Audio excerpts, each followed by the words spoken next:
Bienvenidos a Conversando desde la Terraza, espacio donde platicamos con los autores de los libros de Ediciones Zacatlán. Mi nombre es Rubí Hernández y hoy nos encontramos con el arquitecto Víctor Manuel Vallejo Aguirre, con su libro Manual de Diseño Urbanoambiental Sostenible. Bienvenido, arquitecto.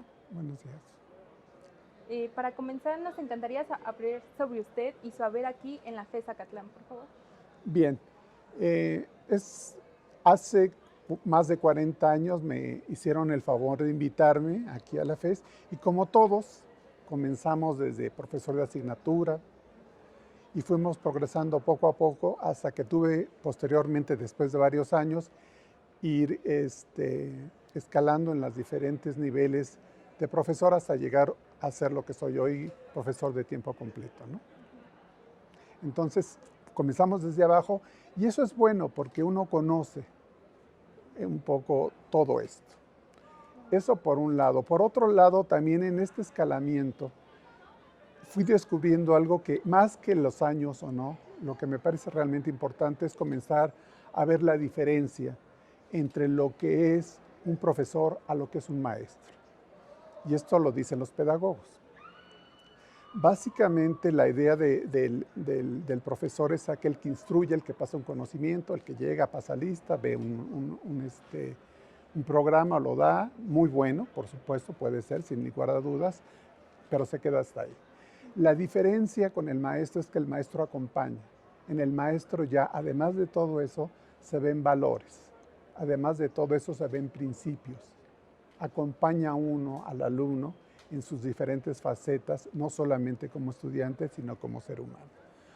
Yo creo que esto se queda mejor reflejado si le doy un ejemplo. Albert Camus, cuando recibe el premio Nobel en el año del 47, le avisa. Entonces, Albert Camus, cuando se entera de la noticia, de hecho, posteriormente le manda una carta a un profesor y le dice, en términos muy generales, le dice, cuando me enteré de la noticia, primero pensé en mi madre y después pensé en usted, maestro. Dice, porque sin usted, sin el hecho de haberme tendido una mano a ese niño pobre como era yo no estaría aquí y no se hubiera dado lo que se dio. Gracias a sus enseñanzas y gracias a su confianza, gracias al seguimiento, gracias al ejemplo que me dio como persona. Eso creo que es la diferencia entre un profesor y un maestro. Yo algún día espero llegar a ser maestro. Muchas gracias, maestro arquitecto. Yo lo considero ya un maestro porque su libro justo es enfocado para la carrera de arquitectura.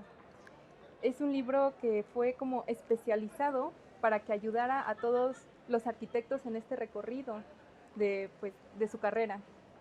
Nos encantaría saber qué tan vigente y relevante es este tema que usted desarrolló en este manual y qué tan importante es para los arquitectos actualmente. Claro, mire, déjeme hacerlo en dos partes, la contestación. Hoy,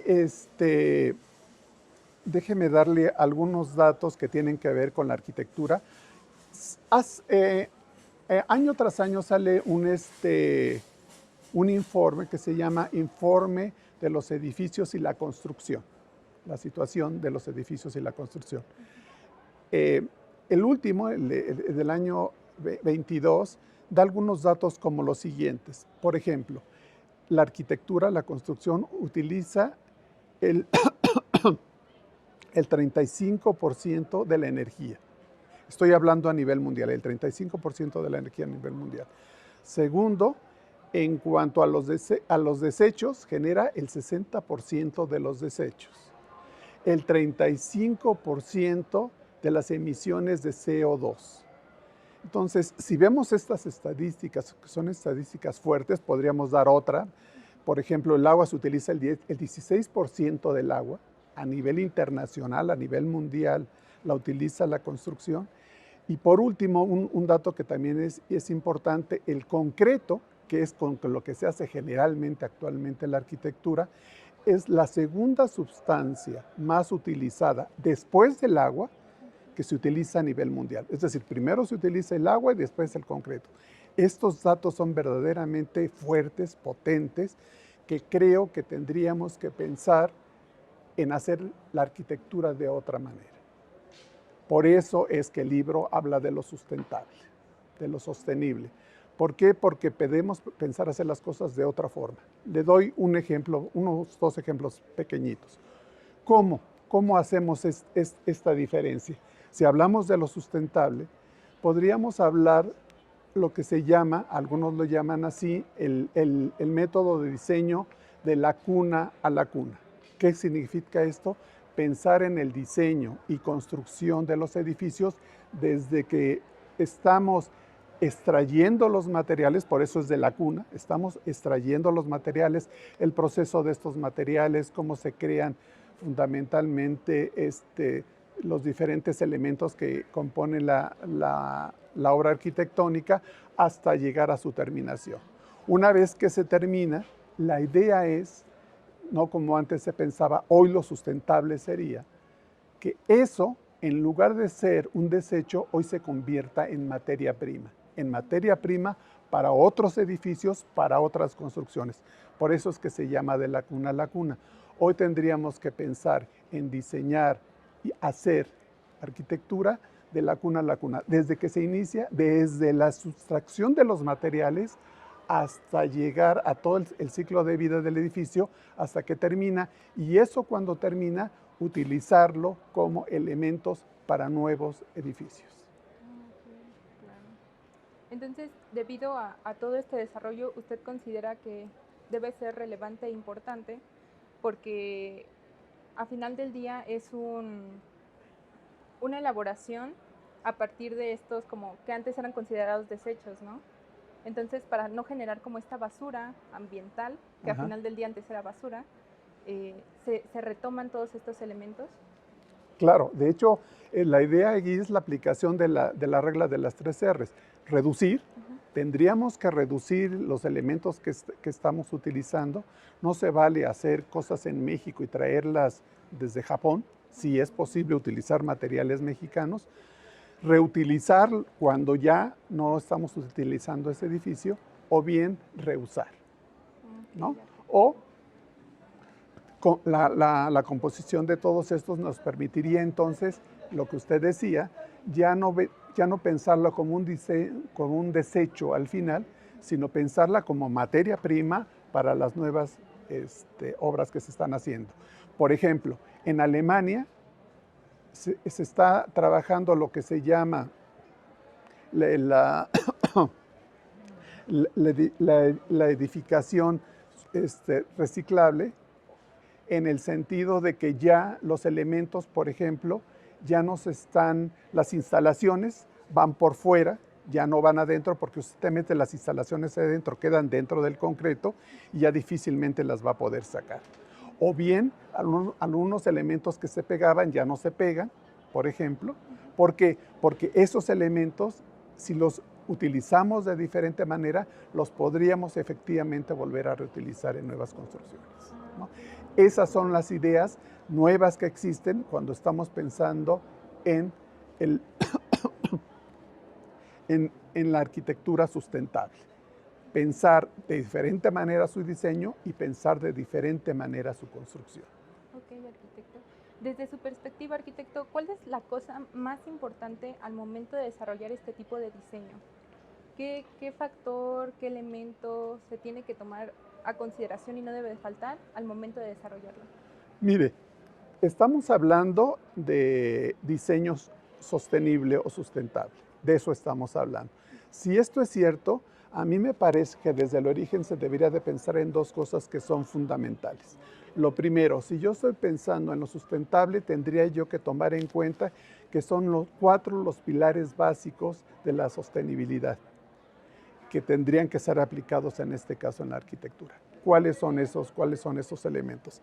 El primer elemento es el económico. Yo tendría que estar pensando en las cuestiones económicas. Por ejemplo, que en la producción y en el consumo responsable, en este caso de la arquitectura. El segundo elemento, además del de la economía, sería el social. el elemento social estaría implicando en el ejercicio de la arquitectura que tengamos que hacer arquitectura que sea más comprometida con todos, que finalmente en lo social la misma arquitectura sea una arquitectura accesible, que permita el acceso a todos, que sea asequible, que permite la adquisición por todos. Esos elementos son importantes desde el punto de vista de lo social. Tendríamos también lo ambiental. Cuando estamos pensando en lo ambiental, que sería un tercer pilar dentro del diseño sostenible, sería el ambiental, evidentemente. En este caso, ¿de qué estamos hablando cuando hablamos de las ciudades o cuando hablamos de los elementos arquitectónicos? Estaríamos hablando, por ejemplo, obviamente del cambio climático, ¿no? Las ciudades están haciendo el cambio climático. Estaríamos hablando, pensar en el cambio climático, estaríamos pensando en el agua limpia y sanidad. Hoy es tan difícil, ya que hay agua limpia y sanidad, en nuestro país no podemos tomar agua del grifo. Eso es grave, que no se pueda tomar. Algo está pasando ahí. Podríamos también pensar, además del agua y pensar del cambio climático, en las energías limpias y renovables, que también contaminan mucho. Estos elementos forman parte del tercer pilar, que sería lo ambiental, y que tendrían que ser tomados en cuenta. Y, arquitecto, ¿qué importancia, además de estos elementos, tiene el hecho de tener este tipo de diseños, este tipo de espacios en nuestro entorno? Mire, si hablamos del entorno, estamos hablando de las ciudades, ¿no? Si estamos hablando de las ciudades, entonces tendríamos que pensar, me parece que son dos elementos que son fundamentales para considerar en el entorno. El primero es, y tal vez el más importante, es que Naciones Unidas fue en julio, a finales de julio, el 27, si no mal recuerdo, de julio, cuando se consideró como derecho humano a tener un medio ambiente limpio y sano.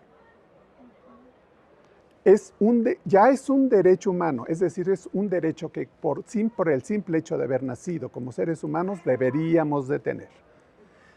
Entonces, si esto es cierto, yo necesito un medio ambiente, algo que me rodea, en este caso la ciudad, que me rodea tendría que ser limpia y tendría que ser saludable y sustentable, dice el derecho humano que acaba de ser dado por la ONU. Bien, además de esto, nos dice ese mismo derecho, nos dice que además es vinculante con otros derechos, aparte de que yo tengo derecho a un medio ambiente sano y limpio, ese derecho es tan amplio que es vinculante con otros. Hay muchos elementos de los derechos humanos, pero el número 25 también obviamente de los derechos humanos que da la ONU, después de la Segunda Guerra Mundial, uno de ellos es el derecho que tiene todo ser humano a tener una vida digna, a tener una vida que me permita desarrollar.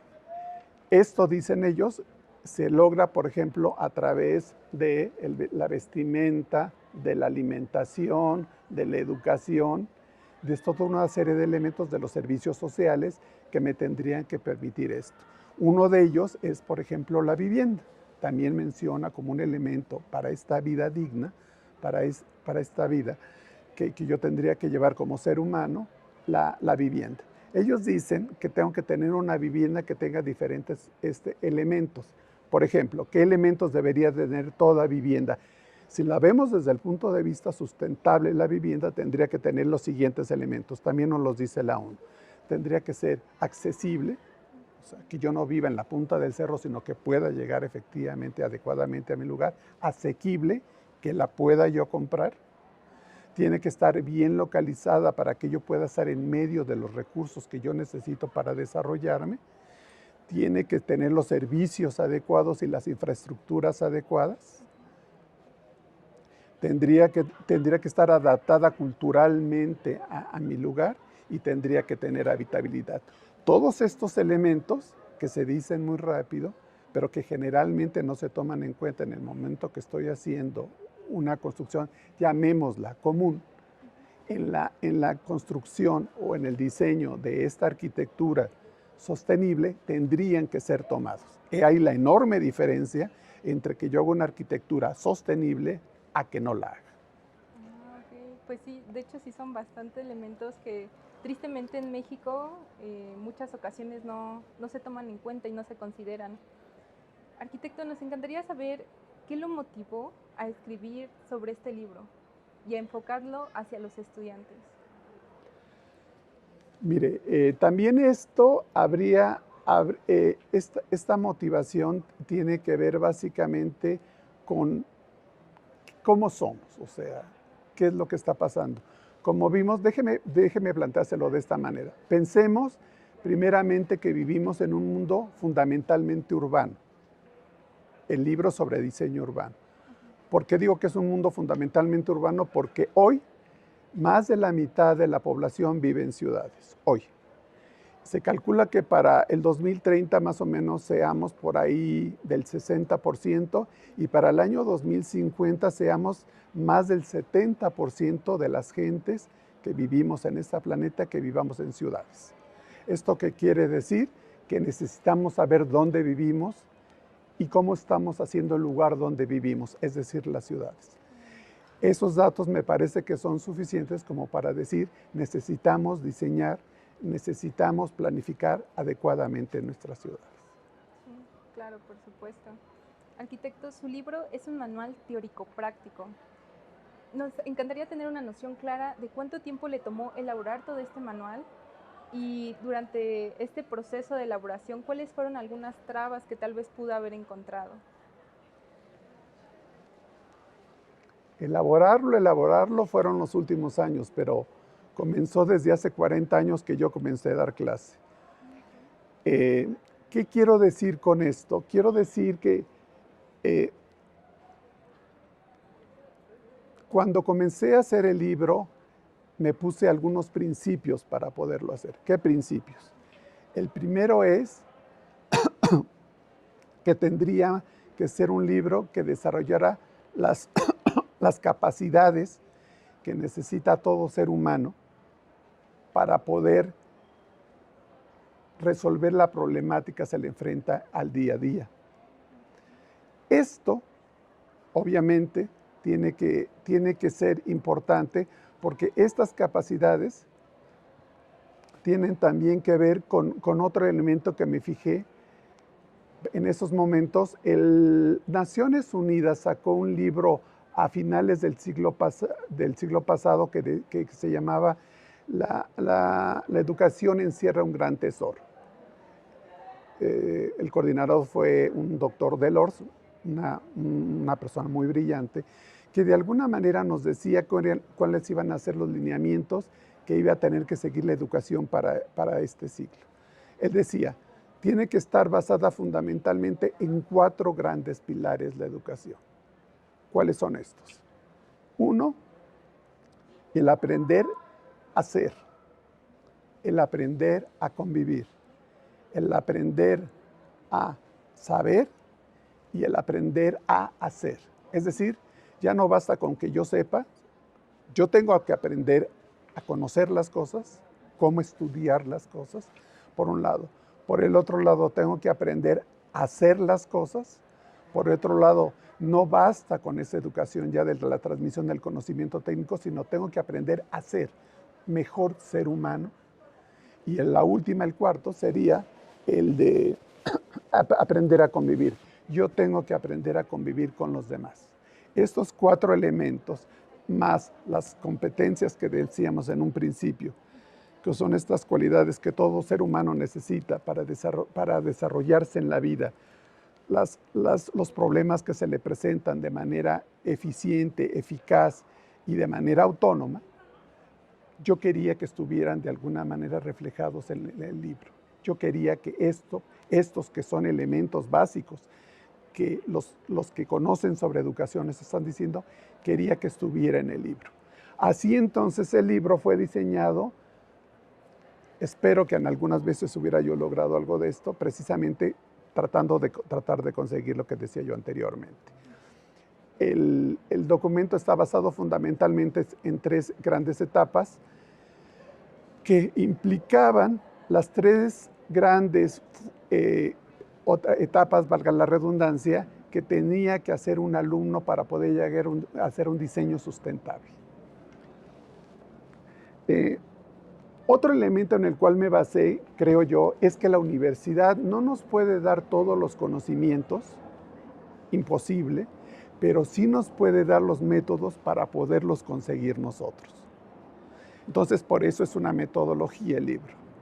Yo no quería, sí quería darle a los muchachos los conocimientos, pero sobre todo quería darles los métodos para que ellos puedan lograr los conocimientos.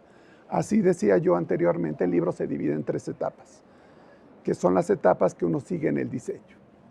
La primera es, yo diría no nada más el diseño, sino si se me preguntara de dónde saco estas 3 etapas, yo diría que de la vida misma.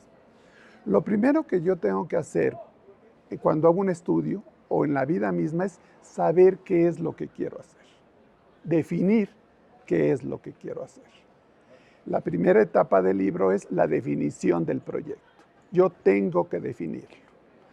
¿Qué veo aquí en esta definición? Veo, primero, el planteamiento del proyecto. Tengo que plantear el proyecto. No voy a decir todos los pasos porque nos pasaría mucho tiempo aquí, pero tendría yo que plantear el proyecto. Una vez que planteo el proyecto y tengo idea de lo que es lo que quiero hacer, doy su marco de referencia. ¿Qué es este marco de referencia? El marco teórico, el marco metodológico y el marco histórico, para que esto me dé las bases para corroborar lo que yo dije que sí efectivamente quería hacer en el primero. Entonces, en la primera etapa defino qué es lo que quiero hacer. Se pasa a una segunda etapa en el libro, que viene las determinantes del proyecto. Como yo ya sé qué es lo que quiero hacer, ahora estudio cosas que me van a permitir hacer mi proyecto. Por ejemplo, el análisis del sitio. Por ejemplo, la normatividad. Por ejemplo, las buenas prácticas, etc. Yo investigo cosas para hacer en esta segunda etapa lo que yo dije que quería hacer en la primera. La tercera y última etapa es el diseño del proyecto.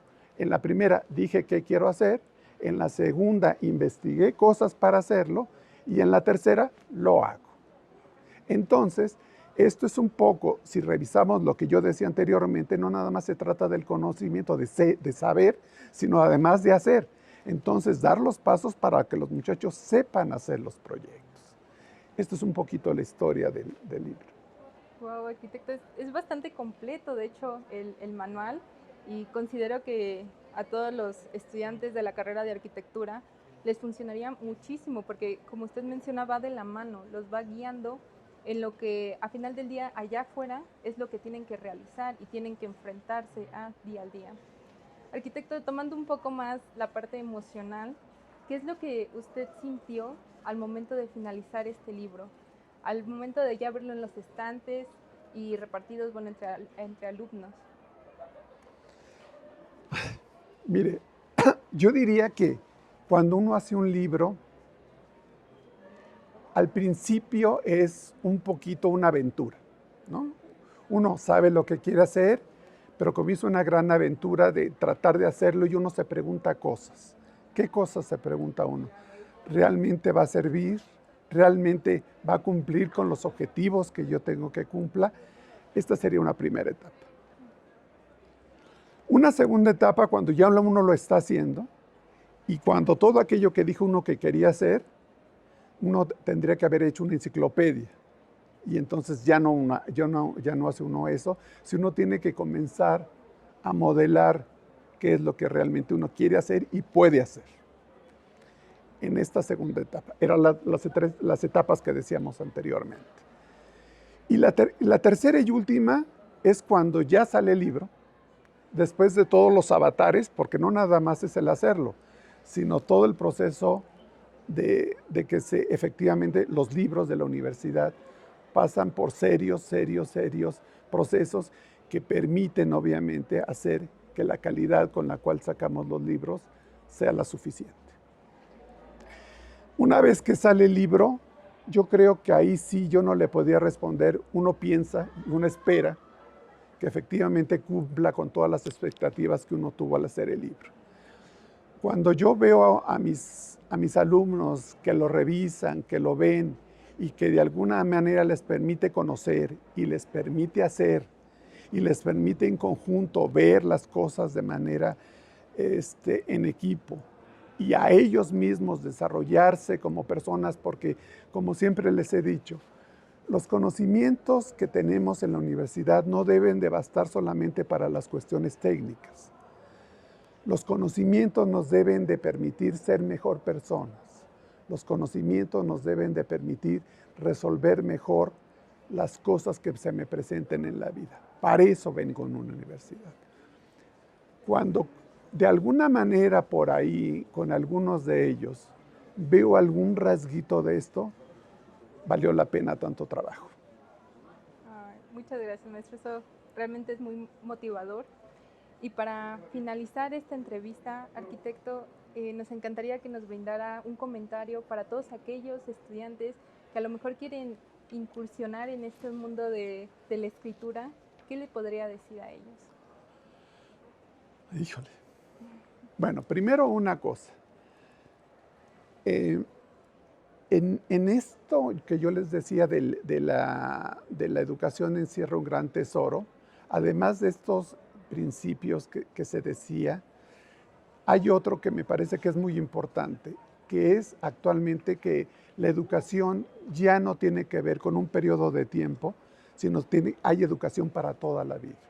Ese es uno de los preceptos también de la educación para este siglo.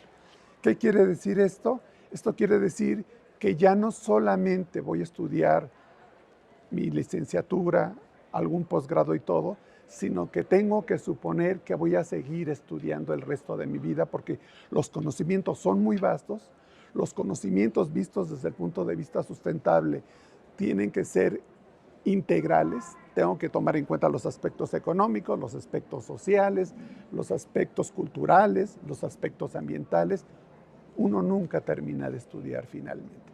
Entonces, pensar que lo que uno está haciendo, sin duda algunas va a tener de algún momento algunas modificaciones o va a tener de alguna manera uno va a tener que recomponer algunas cosas. Entonces, hay que tratar de trabajar lo mejor posible y lo más rápidamente posible. Yo creo que yo publico para no seguir revisando. Entonces, esto es algo que me tengo que quitar de alguna manera porque si no, nunca hubiera publicado. Eso es una. Pero la otra, que es la más importante, yo diría, es inútil sentarse a escribir mientras uno no se pare para poder vivir.